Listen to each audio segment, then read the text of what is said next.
भारत देश के सभी वासियों को मेरा प्रणाम। मैं विष्णु आप सबका स्वागत करता हूँ सर्वश्रेष्ठ भारत।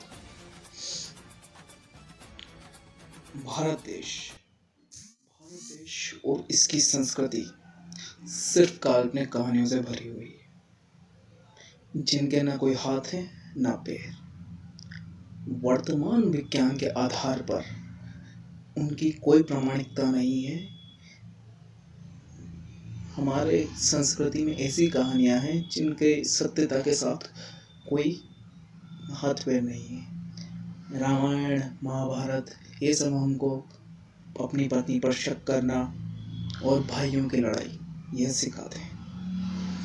ग्रंथ तो सिर्फ ब्राह्मणों ने अपना वर्चस्व बनाने के लिए, भ्रम पैदा करने के लिए बनाए गए हैं और इससे लोगों पर शासन किया है।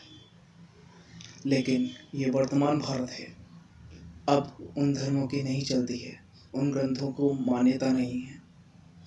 अब आज का व्यक्ति समझदार हो गया है। आज हर व्यक्ति को पढ़ने की आज़ादी है। हर जाति का व्यक्ति पढ़ सकता है। ये मैं नहीं कह रहा, यह कह रहे हैं आजकल के युवा वर्ग के व्यक्ति। तो अब मैं उन युवा वर्ग के व्यक्तियों से एक बात पूछना चाहूँगा, जो वैज्ञानिक, जो नई सोच वाले हैं ना, विज्ञान के व्यक्ति। चलिए मान लीजिए, जो परंपराएं थी, जो धर्म ग्रंथ थे, जो पुराण थे, सब में बुरी बातें थी, काल्पनिक कथाएं हैं, भ्रमित करने वाली कथाएं। और आज का जो साइंस है, आज का जो विज्ञान है, आज की जो सोच है, वो उन सबसे ऊपर है, श्रेष्ठ है। क्योंकि हम हर चीज़ को जान चुके हैं। वैज्ञानिक हर चीज़ के बारे में पता लगा लिया है। दुनिया के बहुत से रहस्यों को उन्होंने हल कर लिया है। तो फिर जो पहले का समाज था, आज का समाज उससे बेहतर होना चाहिए ना? क्यों?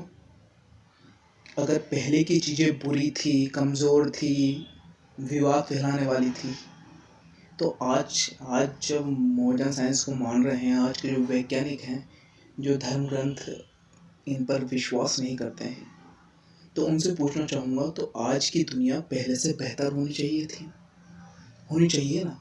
लेकिन क्या है, क्या आज के लोग पहले के लोगों के मुकाबले में बेहतर हैं? कंपेयर कर देख लीजिए। क्या आज के लोग पहले के लोगों के मुकाबले में अधिक विकसित हैं, अधिक मजबूत हैं? उनकी बुद्धि क्या अधिक तीक्ष्ण है? ये तो हो गया बाहरी रूप। अब लेते हैं जो हमारी समस्याएं चल रही है, भ्रष्टाचार, महिलाओं का सम्मान न करना, एक बेटे द्वारा अपने माता पिता का सम्मान नहीं किया जाता है, घर टूट चुके परिवार, जिसको परिवार कहते थे, आज उस नाम का कोई शब्द नहीं है। जातियों के नाम पर लोग पढ़ चुके हैं, सिर्फ मेरी जाति ऊपर, मैं महिला हूं तो महिलाओं के लिए सिर्फ महिला, उसमें भारत देश समाज कुछ नहीं, सिर्फ महिलाओं को ऊपर लाना है और किसी को कुछ नहीं। पुरुषों से तो जैसे दुश्मनी हो गई है। ये सोच आजकल, ये नई जो सोच है विकसित की है। तो क्यों हल नहीं है? इस विज्ञान के पास इन सब जवाबों का हल क्यों नहीं है? क्यों पहले के लोग आज के मुकाबले ज़्यादा ईमानदार होते थे?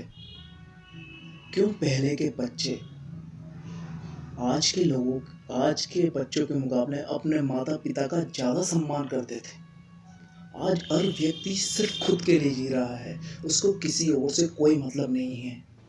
अगर उसके स्वार्थ के आगे देश भी आ जाए तो वो देश को पीछे रखकर अपने स्वार्थ को आगे रखता है। क्यों?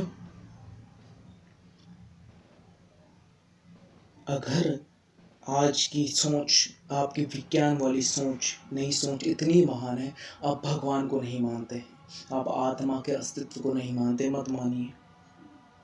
तो फिर जो पहले के लोग थे, उनमें ऐसा क्या अलग था? क्यों पहले के लोग इतने ईमानदार थे? क्यों पहले के लोग इतने घुल मिलकर एक साथ रहते थे?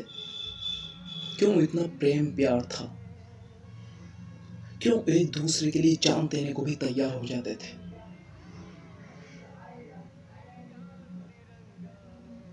इसका सिर्फ एक ही कारण है, भारतीय संस्कृति।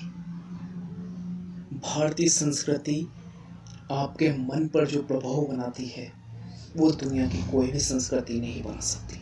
भारतीय संस्कृति आपको सिखाती है अपनी जिंदगी को दूसरों के लिए समर्पित करना। भारतीय संस्कृति का एक श्रेष्ठ जो आविष्कार है वो है धर्म। धर्म की व्याख्या इतनी कठिन भी है और उतनी ही सरल भी है। अगर आप इसको दिमाग से समझना चाहोगे तो वो आपके बस से बाहर है। धर्म वो कार्य जिससे पूरे देश, पूरे विश्व, पूरे समाज का कल्याण हो, ऐसा कार्य कहलाता है धर्म। जैसे भारत में परंपरा है अतिथि देवो भव। अगर कोई अतिथि हमारे द्वार पर आ जाए तो हम स्वयं भूखा रखकर भी उसको खाना खिलाएंगे। अगर उसकी रक्षा करने की बात है तो अपनी जान देकर भी उसकी रक्षा करना, चाहे हम उससे जिंदगी में पहले कभी मिले हों या ना मिले हों। भारत देश में अभी भी घर पर जो माँ होती है वो अपने सपने सब कुछ भूलकर सिर्फ अपने परिवार की सेवा में लगी रहती है। क्यों? क्योंकि यही भारत देश की संस्कृति है जो हमें अपने जीवन को दूसरों के लिए समर्पित करना सिखाती है। और जो विज्ञान के जो नमूने कहूँगा मैं, क्योंकि उनकी बुद्धि बहुत कम है। बुद्धि तो है ही नहीं, वो सिर्फ जो उनको दिखता है ना तो उसको सच मान रहे हैं। दुनिया में ऐसे बहुत से रहस्य हैं जो आपकी सोच से भी ऊपर है। तो बस इसी के साथ मैं विदा लेना चाहूँगा। अब आगे मैं और भी बहुत सारी ऐसी बातें लाऊंगा जिसके कारण जो भारतीय संस्कृति के लिए जो बुरा जहर दिमाग में भरा जा रहा है बहुत से यूट्यूब के चैनलों द्वारा, वह निकाला जा सके और भारत देश की संस्कृति, सभ्यता, परंपराओं के बारे में जो दुष्प्रचार किया जा रहा है उसे रोका जा सके। इसी के साथ मैं विदा लेना चाहूँगा। धन्यवाद। जय हिंद।